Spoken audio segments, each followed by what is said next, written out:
Hello everyone and welcome to the Historia scale. The intent of these videos is to explain why each character has achieved the score that they've been assigned, and it is not intended to be a discussion about artifact builds, but rather an exploration of the character's raw potential based on their stats and capabilities, so that when you get your hands on these characters, you'll have a better idea if they will suit your team comp, or, better yet, if they're a character you want to build your team around. Also, the entire scale is not taking into account the existence of constellations, as it is very possible that you could play Genshin Impact for extended periods of time with little to no constellations. The exception to the rule here is the Travelers, as they have the only constellations in the game which are guaranteed through the storyline, making theirs realistic for comparison. Furthermore, the scale is designed to award points only where points are due. The composite score should be seen as a mosaic. It is formed up by the sum of its many smaller parts.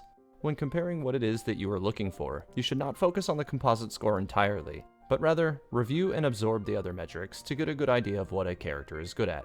Now, without further delay, this scale is covering Kaeya, so let's dive in. Beginning with attack. Kaeya lands right in the average territory, with a base attack of 42, for a score of 4 points.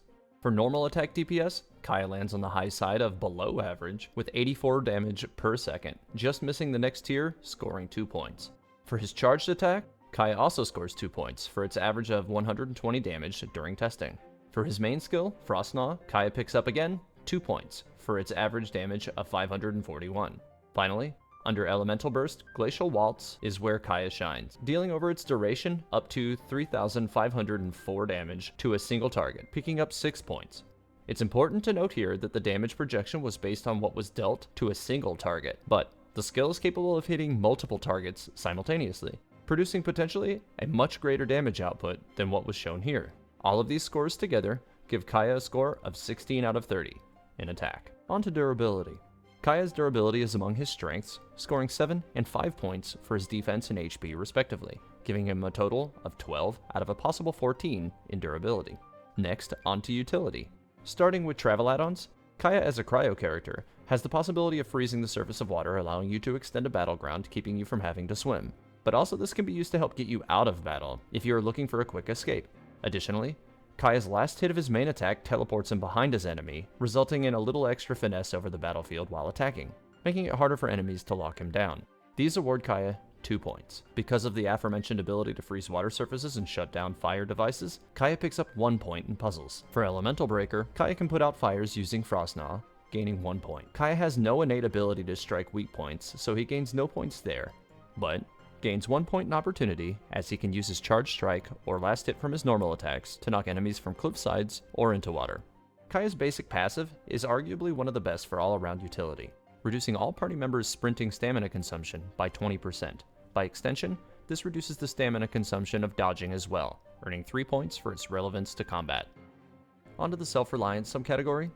Kaeya can produce knockdowns with his charge strike and the last hit of his normals, but can also produce frozen status on enemies which are naturally attuned to the hydro element, in addition to those enemies standing in water or in the rain, gaining 3 points for crowd control. Kaeya would normally pick up 0 points for base attack range as a melee user, however, since his last hit teleports him behind enemies, that gives him somewhat of an advantage in a solo scenario, extending his potential longevity, earning 1 point. For healing, Frostgnaw has a mild self-healing effect and earns 1 point.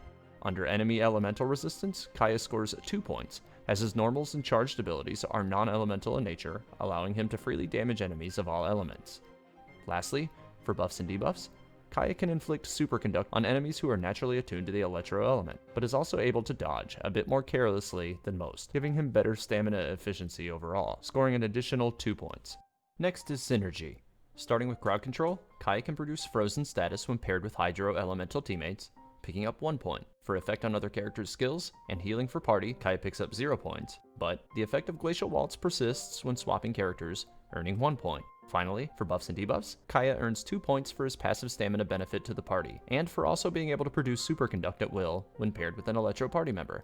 All points in utility tallied up gives Kaeya a 21 out of 30 in utility. Now for reactions. Kaeya's main reactions are Frozen, Superconduct, and Melt. In each of these, he gains 2 points, as he can trigger them from his main skill and Elemental Burst, but not during normals or charged strikes. Next, for reaction area of effect, as mentioned, his normals and charged abilities are non-elemental, and as such, he gains 0 points in both of these categories. Frostgnaw's area is straight ahead of Kaeya, as it emanates from his sword in 180 degrees, earning 3 points. Lastly, Glacial Waltz rotates around Kaeya, or any other character you've swapped to, dealing damage in 360 degrees, normally earning the max 5 points. However, this ability does require you to be very close to the enemy to extract benefit from reactions, so it does take a -1 point penalty for the requirement to chase. All points and reactions give Kaeya a score of 13 out of a possible 26. Finally, all metrics tallied up come together for a total composite score of 61. Kaeya overall is an asset for his passives and utility options, as well as his self-reliance in a tough spot, but he deals admittedly low damage overall. His elemental burst is quite effective, but you can raise your effectiveness of using Glacial Waltz by swapping to another character after initiating it. The same can be said of Frostgnaw. With that said, his cryo abilities are extremely useful for locking enemies down, and with Frostgnaw's low 6-second cooldown, you can swap to Kaeya regularly to apply status options, while keeping damage up by swapping back to your main damage carry between cooldowns. As a final note, there is one correction to the scale with today's video. Xianling's charge attack has the ability to pass through her enemies at will, giving her greater mobility in combat than that of some other characters. This allows her to quickly reposition in order to prevent herself from getting surrounded, or to better position herself for use of her elemental burst. This results in 1 point under the utility metric Travel Add-ons, raising her utility score to a total of 21 and her composite to a total of 60. With that, I've reached the end of all I have to discuss in this installment of the Historia scale. I hope you found it to be useful. If you've noticed something that you think I've left out, please let me know, and I'll be more than happy to discuss it with you, and even issue a correction to the scale if necessary. Finally, if you did find this video to be useful, please think about leaving a like. While you're at it, don't forget to subscribe and hit the bell icon so that you're notified when my next video goes live. Thanks for watching Teyvat Historia. May the 7 guide you, travelers.